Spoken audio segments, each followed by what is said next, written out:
Welcome back to Boxing and Rap. I'm the host, IBF the artist. So now the rumor mill is going around, and it's been reported Subriel Matías might actually face Elvis Rodríguez for the IBF number one ranking spot, which that will put them against Hitchens. But first, before we unwrap all that and why I think this is happening, truthfully, uh, if you're new here, thank you for stopping in. If you're older subscriber, thank you for supporting. Please like, share, and subscribe. If you're new, also.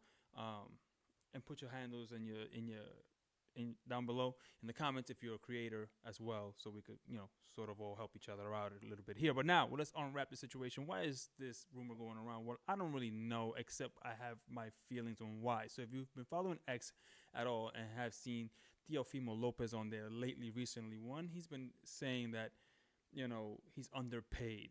He's been ranting around about Top Rank and how much his contract would cost to be bought out, right? And even recently, I commented in one of his comments where I'm like, he said to Devin Haney, "You're not even black, you're light skinned." I mean, the guy and his father do not know how to get out of their own way. They're just so headstrong and dumb about what they're doing. I mean, I don't know what else to say. I mean, this kid has all of the promise in the world. He's frustrated. He's putting out his stats out there. Oh, I'm the most watched fight on ESPN Plus and this and that and the other, and that's great and all. But one, that's free TV. Two, you yourself said you've never made over $1 million or $1 million as a purse, and here you are looking for big fights. Now, Matias is not the big fight it once was, but it was another step forward. And here you are on social media, literally alienating anybody and everybody who would support you in any way, shape, or form in this fight, right? In the sale of the upcoming fight, of the tickets, of the, whatever it might be. I don't think it's pay-per-view at all. I think it would never have been pay-per-view. But now being reported that you might be out of it. It might be now Elvis Rodríguez instead of Teofimo Lopez.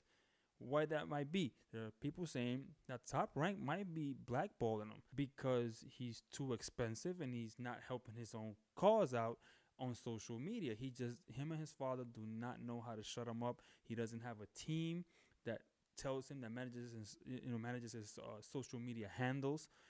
At this point, I have to ask myself, is this mental illness at some point?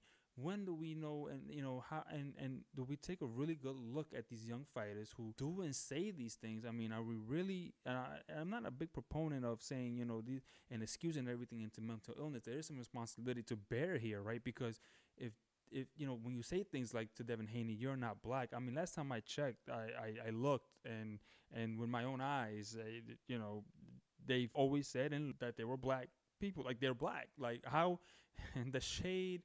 That's like saying Subriel Matias is not Puerto Rican because he's not what some people think of Puerto Ricans to be. Maybe some people think Puerto Ricans are light skinned like myself. I myself have first cousins and family in my immediate family that look like Subriel Matias, right? So am I or he not Puerto Rican because we don't fit a certain look, right? Like that doesn't make any sense. Like, and for you to come out there in a public setting and just right when these fights are being announced for you, you go ahead and you just being an idiot. It just, at this point, is just dumb.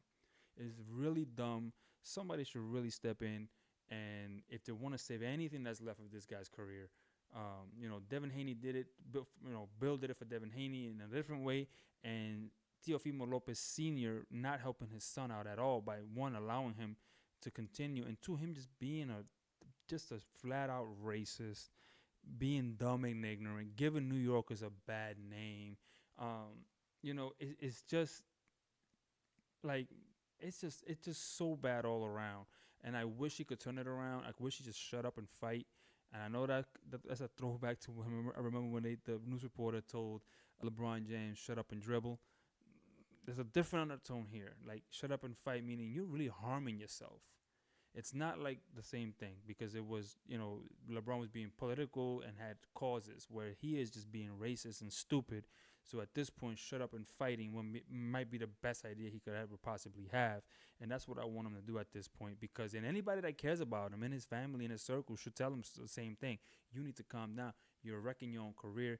You probably are being blackballed by everybody else. I mean, probably it's not even Top Rank who's blackballing you on purpose. It's because nobody else wants to work with you. I mean, and Matias is in no place to choose and say, I don't want to fight anyone when he needs to fight. And if he's saying, well, I don't want to fight this guy because of what's going on, then you got big problems when a guy who needs to fight is telling you maybe he doesn't want to fight. I mean, again, it's been reported that this might be talks, but if that's the case, this is sad because Teofimo versus Matias should have really been the one to happen, and now we might be not be seeing that at all. Teofimo might be, might be like blackballed. It's a crazy situation and it's stupid, unwarranted, but self-inflicted is what I meant to say. It's self-inflicted, and I don't feel sorry for him. I just wish he would have took a different route. But let me know in the comments down below. What do you think? Do you think he deserves a second shot? Do you think that he can turn it around? Do you think that he just doesn't have the people? Or you think he is inherently just this guy? This is who his true self is, and we're never going to get over this and around this. Let me know in the comments down below, and I'll see you in the next video, and I'm out. Peace.